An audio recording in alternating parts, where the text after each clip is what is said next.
Y bueno, pues regresamos a la Mega 67 y vamos a hablar en esta ocasión acerca de lo que sucedió con la liberación del general Rubén Darío Alzate, eh,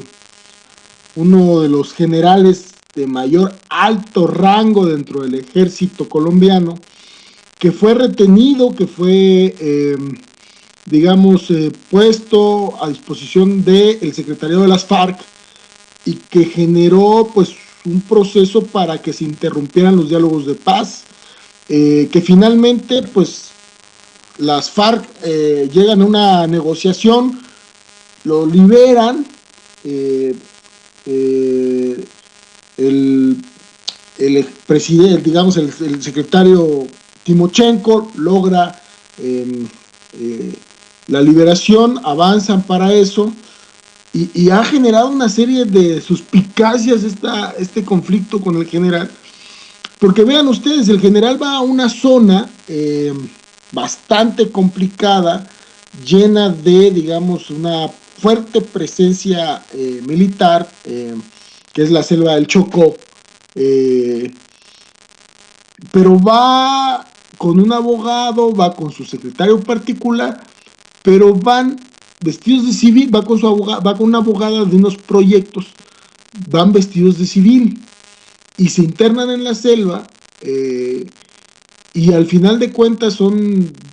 hay varias versiones. Hay una versión que apunta que llegan 4 hombres armados, que son presuntamente miembros de las FARC, que se los llevan. Hay otras versiones que el propio general tuvo una reunión con ellos en una iglesia y que no iban armados y que finalmente el general accedió a irse con ellos. Por donde se le vea, hay una cuestión bastante complicada en este escenario. Parece ser que se quería dinamitar los diálogos de paz, que llevan ya 2 años dentro de La Habana.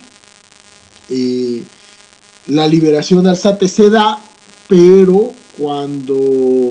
sucede esto, pues Telesur saca un reportaje especial porque pueden estar dentro de la zona de conflicto, digamos dentro del proceso humanitario, y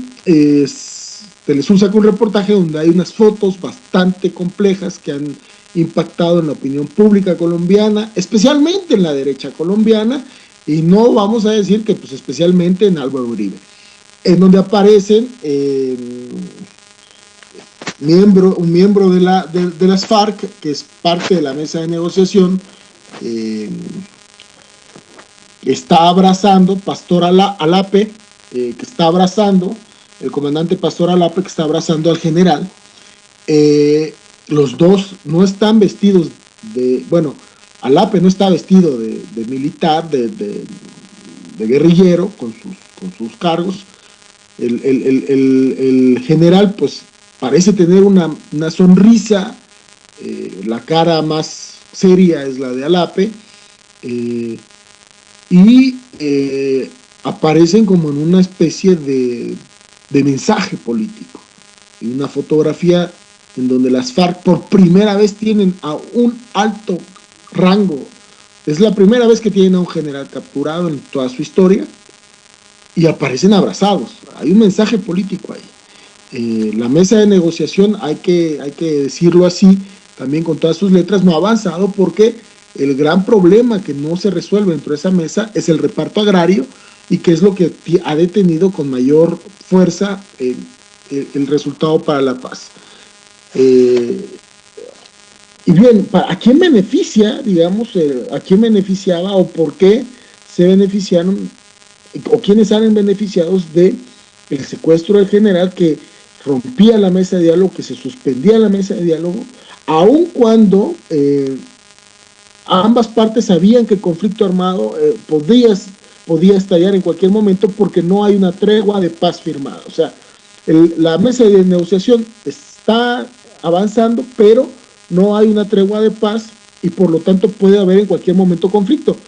Finalmente, ahora que sucede esta situación, las FARC deciden liberarlo, deciden sacar y publicar a través de Telesur una foto con un abrazo,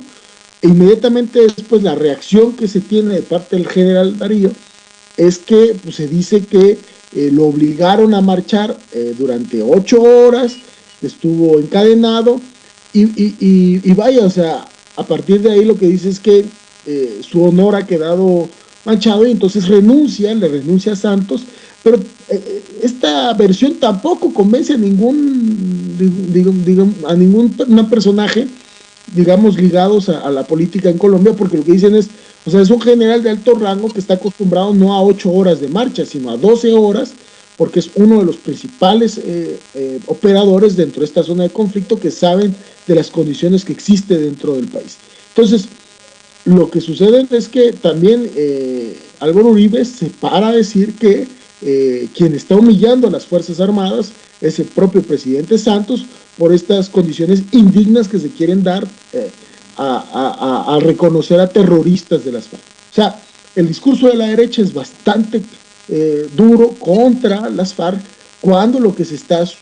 mostrando es que las FARC están buscando el proceso de diálogo de paz. Ya me acompaña en estos momentos Eddie Hernández. Eddie, ¿tú qué visión tienes de este conflicto tan complejo que se dio en esta semana pasada? Bueno, mira, César, había que había que analizar el caso a la luz de precisamente cómo se han venido dando el desarrollo del conflicto, uno de los conflictos más largos en la historia del continente. Tenemos que desde el origen de las FARC, por ahí por la década de los 50, finales de los 40, y bueno, desde entonces la guerrilla comenzó ahí con planteamientos de cambio socialistas, y entonces ha sido una larga lucha y esa lucha ha sido bastante compleja, y estamos en una etapa que es definitoria de este largo conflicto. Y ahí no me parece casual que en estos momentos, cuando más adelantados están las pláticas de paz entre el gobierno de Colombia y la guerrilla, haya este suceso que a los ojos de muchos puede parecer una provocación, ya que me parece que de ambos lados de los actores del conflicto no hay posiciones unánimes respecto al proceso de paz. Álvaro Uribe sigue siendo una fuerza política y representa una opinión al interior de Colombia que no concuerda para nada con el proceso de paz. Y entonces este discurso de que se está humillando a las Fuerzas Armadas con secuestro del general, pues va muy acorde con las presiones que hay al interior de las Fuerzas Armadas para que de nueva cuenta se replantee el tema del combate frontal y directo a la guerrilla como única solución. Ahora, también me parece que del lado de la guerrilla, ya desde hace bastante tiempo ha estado defendiendo este discurso de que es necesario cambiar a un nuevo momento de la lucha. Para ello se les plantea ya como una necesidad histórica conformarse como una fuerza política, ya para pasar a una etapa en la que pueda consolidar su influencia real que tiene sobre amplias zonas del país, y que este control militar y este control militar se pueda convertir ahora en un control y en una fuerza política que pueda tener injerencia en la vida de Colombia. Sin embargo, me parece que aquí también parece que no hay un convencimiento pleno al interior de las Fuerzas Armadas de Colombia. Es decir, tanto de ambos lados parecería que hay posiciones que quieren debilitar el proceso de paz para volver a plantear el tema de la guerra. El tema de la guerra, como hemos visto, pues es un tema, en términos económicos, puede ser muy beneficioso, sobre todo el Estado de Colombia ha significado pues grandes corrientes de financiamiento de los Estados Unidos, y bueno, pues del lado de la guerrilla también ahí hay un control económico de las zonas que ocupa la guerrilla. Entonces yo lo veo. Mira, Eddie, un dato que es interesante como para el análisis, ahorita que lo dices, este sector, digamos, en donde sucede, es en donde los múltiples analistas han dicho que si el conflicto se resuelve, se va a una negociación bien, se genera una posibilidad de una fuerza política legal dentro de Colombia,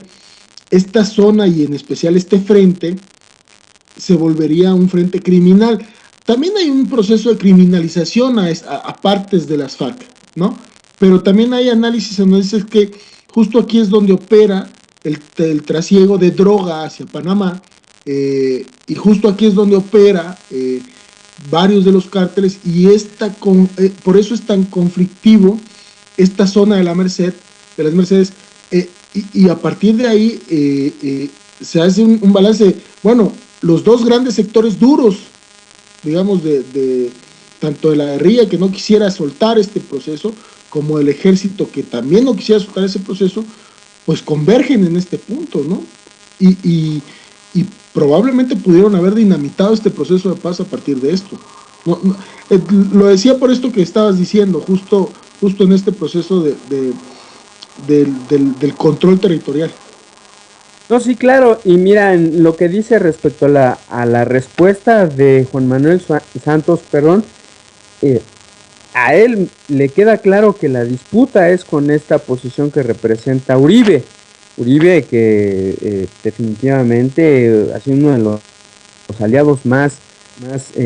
insistentes de Estados Unidos, más comprometidos con los intereses de Norteamérica.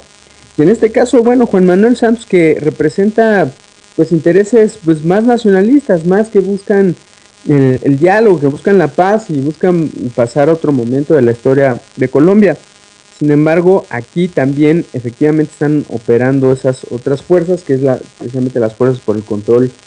económico de la producción y distribución de drogas, y que históricamente este ha sido un flanco que se ha abierto al interior de la guerrilla, y que es necesario y es urgente replantear qué tan legítimo es y qué tan válido es involucrarse en esta serie de negociaciones con tal de buscar tener una influencia en la historia de la nación. No, sí, por supuesto. Sí, dime, César. Sí, no, yo creo que sí, yo creo que es importante ese punto, pero finalmente, vaya, o sea, hay posiciones bastante radicales que no quisieran soltar el proceso de negociación, porque parecía que el proceso de negociación de paz es perder la dignidad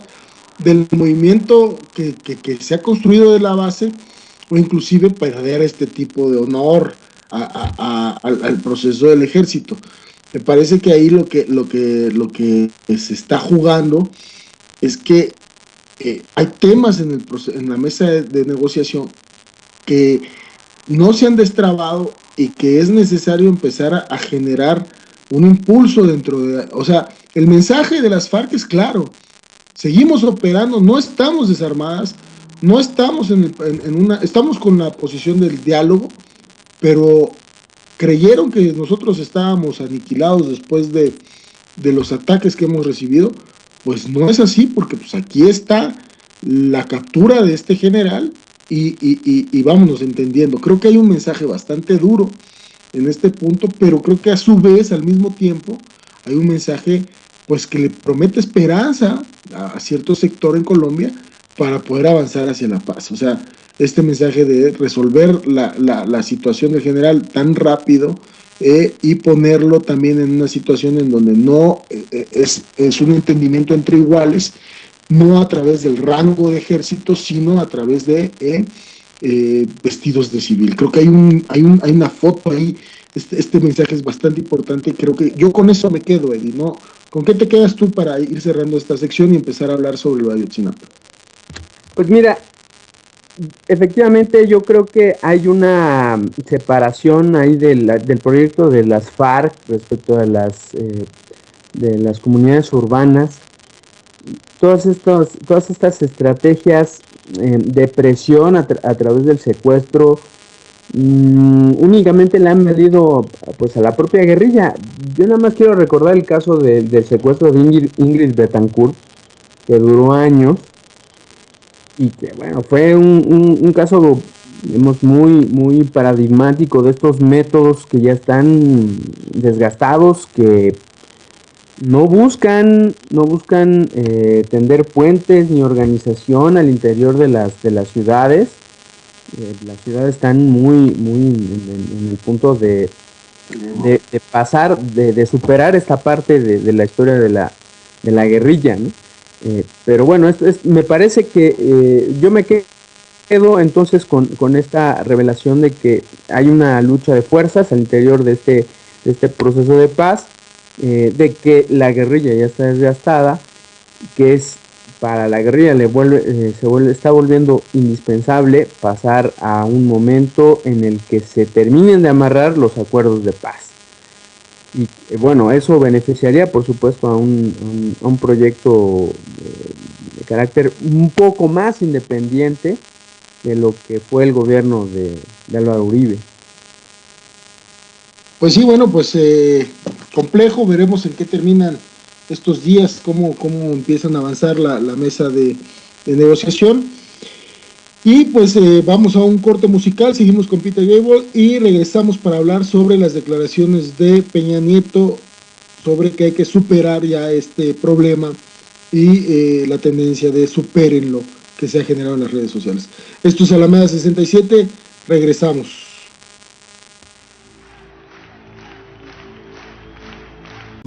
Bastante complicada, llena de, digamos, una fuerte presencia militar, que es la selva del Chocó, pero va con un abogado, va con su secretario particular, pero van vestidos de civil, va con una abogada de unos proyectos, van vestidos de civil y se internan en la selva. Y al final de cuentas hay varias versiones. Hay una versión que apunta que llegan 4 hombres armados, que son presuntamente miembros de las FARC, que se los llevan. Hay otras versiones que el propio general tuvo una reunión con ellos en una iglesia y que no iban armados y que finalmente el general accedió a irse con ellos. Por donde se le vea, hay una cuestión bastante complicada en este escenario. Parece ser que se quería dinamitar los diálogos de paz, que llevan ya 2 años dentro de La Habana. La liberación de Alzate se da, pero cuando sucede esto, pues Telesur saca un reportaje especial porque pueden estar dentro de la zona de conflicto, digamos dentro del proceso humanitario, y Telesur saca un reportaje donde hay unas fotos bastante complejas que han impactado en la opinión pública colombiana, especialmente en la derecha colombiana, y no vamos a decir que pues especialmente en Álvaro Uribe, en donde aparecen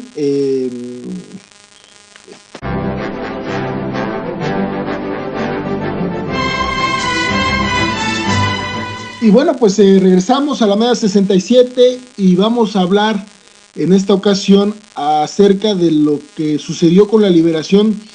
del general Rubén Darío Alzate, uno de los generales de mayor alto rango dentro del ejército colombiano, que fue retenido, que fue,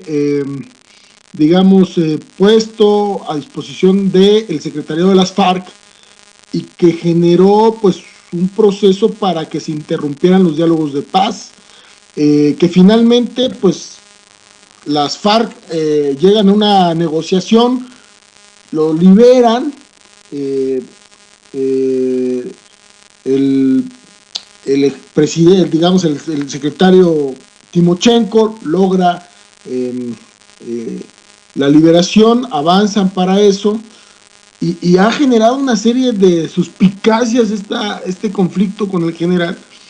porque vean ustedes, el general va a una zona